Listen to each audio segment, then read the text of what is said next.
If you've ever had a kid meltdown at a holiday party, you are probably leery of going to another one anytime soon. Don't avoid the party circuit, though. Julie Freedman Smith here this morning from Parenting Power, one of your regular visits to breakfast television with some advice. Sure. And right off the get-go, what are the 3 things we can do to help mitigate all this? Well, you know, you said don't avoid the party circuit, and Yeah. I would say circuit, avoid it. Okay. Because if you go to party after party after party after party, you're going to Trouble? wear everybody out. Okay. So, sleep, food, and expectations. Okay. Make sure that your kids are getting enough sleep overall. It's tough Yeah, if you with keep them visitors. out, if you Yeah. keep them out one night, then don't plan to go to a party the next night, Yeah. because you know it's all going to come crashing down around you, right? Yeah. So make sure they're getting some sleep.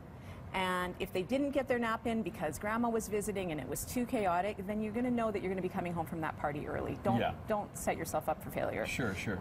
Food.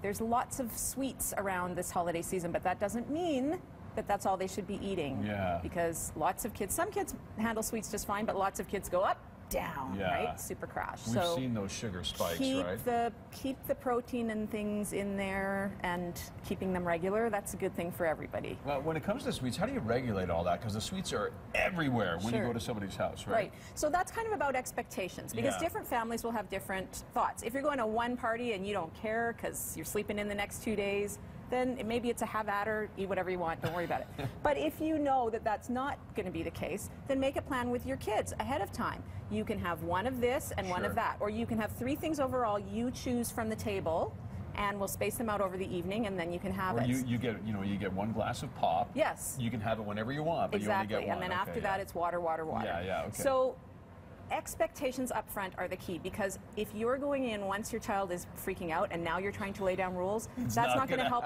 anybody. So let them know ahead of time, this is it. And the more choice you can give them within your boundaries, the more they feel like they have a little bit of power, so they're not going to fight you for that power. Sure, exactly. Okay, so is there a method to keeping the kids under control and avoiding the meltdown? So, setting expectations, making sure that you're going home before it, okay? Before it, okay. Christmas parties are famous for people saying, you know, I really should take the kids home. It's about half an hour till meltdown. Oh, it's about 15 minutes till meltdown. I should really take them home. And then boom. And then, oh shoot, I should have taken them home. Yeah. Well, that's too bad for you. Like your mistake as a parent, right? Yeah. We can set our kids up for success by knowing what's going to happen and getting them out early. Okay, you take them home early, the half hour before you're predicting the meltdown. Now you're at home. How do you wind down? Right. So, calming music in the car. Sure. Don't put a video on in the car, because if you want your kids to go to sleep, the last thing you should be doing is having them watch a screen, because it gets their brains stimulated instead of winding them down. And you know, if you take the storybooks in the car, that's another thing. You could read their bedtime stories on the way home, so you're that much closer to bedtime routine. How about taking an extra long drive? Because I know my kids, the motion of the car just kind of numbs them. Well, if that works, great. But for some kids, they sleep in the car, then they get home and they're awake, and then you can't put them to sleep because they've had just enough sleep and they won't go back to sleep. Do you know what I mean? You guys know, parents know their kids best. Okay. For sure. Okay, sidebar stuff, staying with the holiday theme. Yes. Now, what if your kids are afraid of Santa?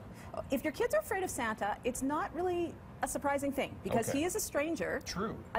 Generally a large and loud stranger, and we typically tell our kids to not get too close to strangers, and yet with this particular stranger, we need them to sit on his lap and tell him their deepest, darkest secrets. It's a weird thing. It is. So if your kids are scared of Santa, talking it through with them, especially if they're little. Don't fight kids and tell them they're not scared, because the more we tell them they don't feel an emotion, the bigger and louder they have to tell us they feel the emotion. No, he's really scared.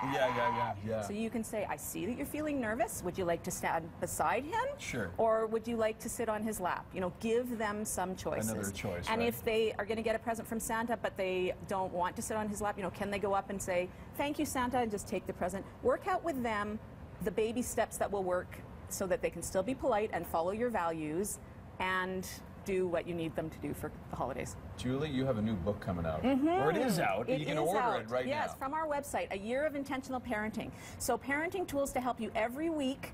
There's a parenting intention. It's about Right now, it's about keeping the holidays peaceful in your home. The December week one is. There's ones on manners. There's ones on toilet training, peaceful, patience, not yelling at your kids. So every week you can open it up, decide what your intention is for that week, and follow it. Or you can just open it up and quickly scan the one on manners if you're heading to a party, or you know if Christmas is coming, or there's a dinner you're concerned with. Those kinds of things. Parentingpower.ca is where you can get that book right now. Good to see you again, Julie. You too. Happy holidays if I don't see you. Same to you. Thank you. We're checking in with Jill Bella now. She's hanging at her new restaurant in Inglewood called The Nash.